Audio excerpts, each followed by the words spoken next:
Sunday, the Indianapolis Colts had a 24-7 lead over the Pittsburgh Steelers in the second half. The Steelers finally woke up from a month-long funk and pulled off the victory over Indianapolis. We took a closer look at that game, and as always, we break it down into various categories here on PFTPM. And Charean, let's start with, after closer inspection of that Pittsburgh win, best player on the field. Who have you selected? I picked T.J. Watt, Mike, and he had 3 tackles, 2 sacks, and a forced fumble. And I just thought that strip sack there early in the second quarter, 14:37 left, was huge because at best the Steelers were looking at being down 21-0 at halftime, but they picked it up, ran it to the 3-yard lines, and it still took the offense 3 plays to get in the end zone from the 3, Mike. But that, to me, was a turning point because if they don't score in that first half, I think that Ben Roethlisberger's speech at halftime would have been for null and void because they would have been so far behind. And then, obviously, the Colts came out and got the field goal, so it would have been 24-0 at that point. And I don't know, that's just a steep climb back for a team. And I just thought that play was huge. And, you know, when you start talking about Defensive Player of the Year, Mike, I think it's going to be a very difficult decision to pick between T.J. Watt and Aaron Donald. And Mike Tomlin said today that T.J. Watt is a guy from another planet, and I think he is. Let's hear from Mike Tomlin. You know, T.J.'s visiting from another planet, to be quite honest with you. He has freakishly unique talent coupled with freakishly unique work habits and mindset, and it produces what you guys witness every week, which in my opinion is Defensive Player of the Year quality. You know, Charean, I asked T.J. Watt after the game on Sunday if he thinks about, cares about, wants to be in the conversation for Defensive Player of the Year, an award his brother J.J. has won 3 times. T.J. said, I'd rather win the Super Bowl. Now, that wasn't a dig at his brother, and frankly, when you consider what Mike Tomlin said about T.J. Watt, let's spin it forward, shall we? Because that same alien DNA is inside the body of J.J. Watt. If J.J. doesn't return to the Texans, and I think they'll respect his wishes if he asks to be released or traded, could you imagine J.J. and T.J. on the field at the same time next year for the Pittsburgh Steelers? And I know some would say, well, they don't really need him. They've got plenty of great players. Well, the more guys you put in the defensive line rotation, the better off you are. And the idea of both of those guys playing for that Steelers defense should scare the crap out of every other quarterback in the AFC North and beyond, Charean. Absolutely. You look what Washington's done with that rotation, and the Steelers have had their rotation, and it's been great. And JJ's on the downside of his career, Mike, so he needs to get in a spot where he is in a rotation, where he doesn't have to produce every single play, and he doesn't have to make those game-changing plays. And I think if he plays fewer snaps, he's able to do that. And with the Steelers, certainly he would play a lesser role, and that would be perfect for him on the downside of his career. You know, for me, it's Ben Roethlisberger as the player of the game. He's taken so much crap, although he deserves plenty of it. He hasn't played well, and he said when you play like poo, I think he used the word poo, you're going to be criticized. That's how it goes. He's a big boy. He's getting $30 million plus per year. He can take it. It's not the first time he's been criticized in his career. He woke it up in the second half, though. Look at those numbers. 23 of 29, 244 yards, 3 touchdowns in the second half. You mentioned the speech at halftime. Plenty of people I know who are Steelers fans was hoping that speech would be a retirement speech from Ben Roethlisberger at halftime. They were done with him. I mean, the Steelers fans, and hey, you start a season 11-0 and it all falls apart. I can understand the frustration. But Roethlisberger found a way to will the team to victory. Great performance from him. Set aside the first half. It just made the second half more memorable and more dramatic. Ben Roethlisberger, best player on the field. All right, let's flip it over to a guy who seemed better when you watched it again than you thought he was when it was all unfolding live on Sunday.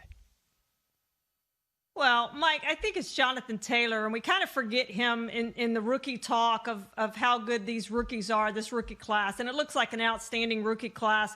And he's one of those guys. And he played great, I thought, in this game. And after the first drive of the second half, the team had 25 carries for 117 yards, and he had 16 carries for 74 yards and 2 touchdowns. And the Colts really got away from the run after that. They only had 3 carries for 25 yards in their last 5 possessions, and probably why they lost the game. They should have turned to Taylor a little bit more. He only finished with 18 carries for 74 yards and 2 touchdowns.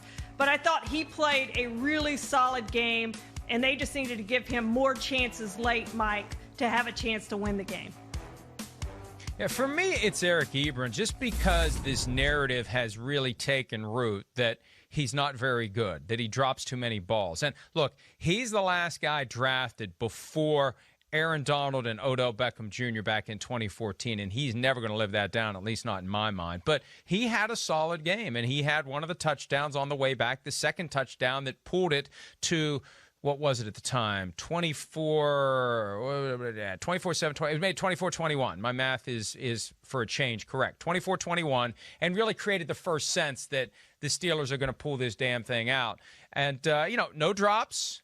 Reliable, willed his way into the end zone when he caught that pass down near the goal line. So I got to give Eric Ebron some credit, because that narrative really has taken root, that he's just kind of overrated, underachieving. He had that one good year in Indianapolis. They eventually moved on from him. The Lions didn't care for him, and he'd been not as good as I thought he was going to be this year in Pittsburgh, but he was a key contributor on Sunday in that unlikely win. Give me who had a game that they would like to forget, Charean.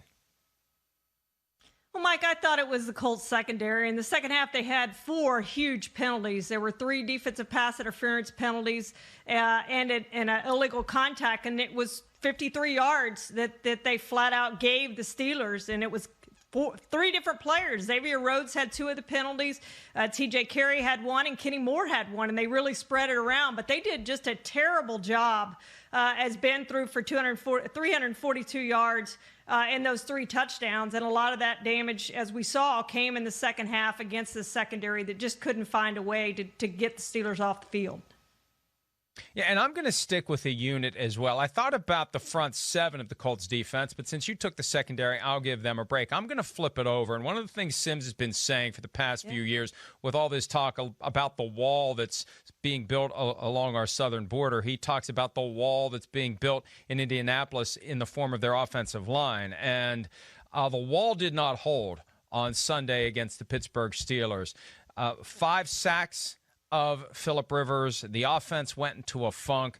When you get a lead like that, that's when we always talk about a defensive line pinning the ears back when they have a lead. Well, an offensive line, when you've got a lead, that's their moment to beat the other team's front 7 into submission and really find a higher level and cement that victory.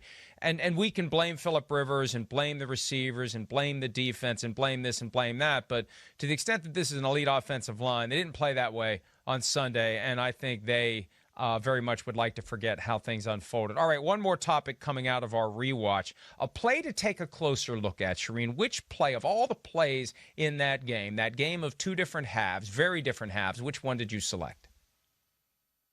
Well, Mike, I don't think I've ever seen this before, but there's 1:04 left in the game in the first half, and the Colts faced the 3rd down and long at their own 11-yard line. And they rushed up to line, and Tony Romo made a big deal out of this. They rushed up to the line like they were going to quick snap it and go. And the Steelers had all 3 timeouts, and they don't call a timeout. And I'm just yelling at the TV, timeout, timeout, timeout. And Romo explained, oh, no, they think the Colts are going to quick snap this ball and they'll get a free timeout. Well, of course they didn't. And I thought Rivers really snookered Mike Tomlin there. And they end up not getting any points out of that. The Steelers, they drive down to the Colts 40 and they run out of time. And they went to the locker room with the timeout in their pocket. And I thought that was just a huge error on Mike Tomlin's part. Yeah, and, it's amazing. That rarely happens to Mike Tomlin, but Phillip Rivers, been around a long time, very savvy, knows how to play those games, and from time to time manipulate the other coach into thinking that something is happening that isn't happening.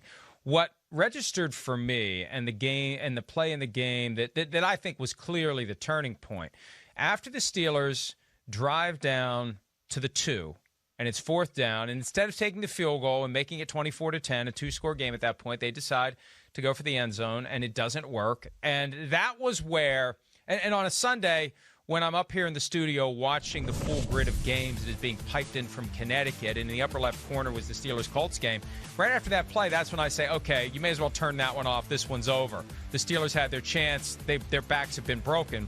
Well, that was when they woke up. Defensively, 3 and out. They get the ball on the Indy 39, and on that first play, after the offense had been so bad all game long, and Ben Roethlisberger's been criticized for not getting the ball down the field, and Randy Fichtner, the offensive coordinator, criticized for not dialing up more deep balls, and it's not working, and guys are dropping it. Deontay Johnson, dropping everything that came his way. 39 yards to the end zone. Deontay Johnson laying out. He may be one of these receivers that needs a higher degree of difficulty so he doesn't think too much about the catch. There's a lot of guys that if you're looking it in and it's an easy catch, you're more likely to drop it. When you just have to go get it, you don't think about it, and it worked. And that was the turning point of the game. That was the moment where the Steelers had life. And I've gone back and watched that over and over and over again. I mean, if they can stretch the field like that in the playoffs, and you have to defend that, that's the kind of thing that's going to help your running game open up, and it's going to keep that short passing game from being smothered by defensive backs who are anticipating it. As Sims has said, the Steelers have become predictable in their predictableness. If you can stretch the field that way and you can give opposing defenses that on film to be concerned about, you have a better chance of your base offense working more effectively, and specifically the run game. Charean, that's what I continue to worry about from the Steelers' perspective, that run game. Yes, 20 yards absolutely. For James Conner. And I understand the game got out of hand for them, and you have to switch to the passing game, but old-time Steelers football is run the ball, run the ball, run the ball, run the ball, and they have got to discover that in the playoffs, or they are not going to make it past the first round. And I don't think they will make it past the first round, Mike, unless they can find that running game. And I don't know that they can. This may be a one-and-done team. They did put together a second half to get in the postseason, but now they got to figure it out going into the postseason and turn this thing around, turn this running game around if they're going to continue into the postseason.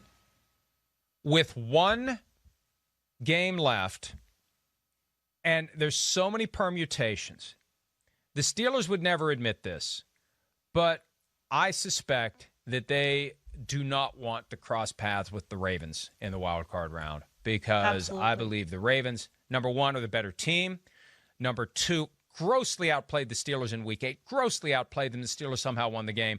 And then when they had that 6-day delayed Thanksgiving game, and the Ravens didn't have Lamar Jackson, they were down this guy and that guy, and they'd gone through a week and a half of a COVID outbreak, and they still kept it close. Although 19-14 is a little misleading because that last touchdown was a garbage time thing that made it closer, and Mike Tomlin's ran after the game, made it seem like it was closer than it was. But still, you give the Ravens their full complement of players, I think they can beat the Steelers, especially at Heinz Field with no fans there. I think the Steelers, however that board works out, if you're watching the scoreboard and you're doing the math and you're the Steelers, you want the end result not to be Steelers 3, Ravens 6, Steelers 2, Ravens 7. You don't want anything to do with that outcome. Yeah, I agree with you, Mike. I don't think they match up well with the Ravens. I think they know that, and I think they would much rather have the Browns or Dolphins or whoever else they could possibly get than to face the Ravens again. Hi, I'm Mike Tirico, and thanks for watching. Make sure to hit subscribe for the latest news and highlights from NBC Sports.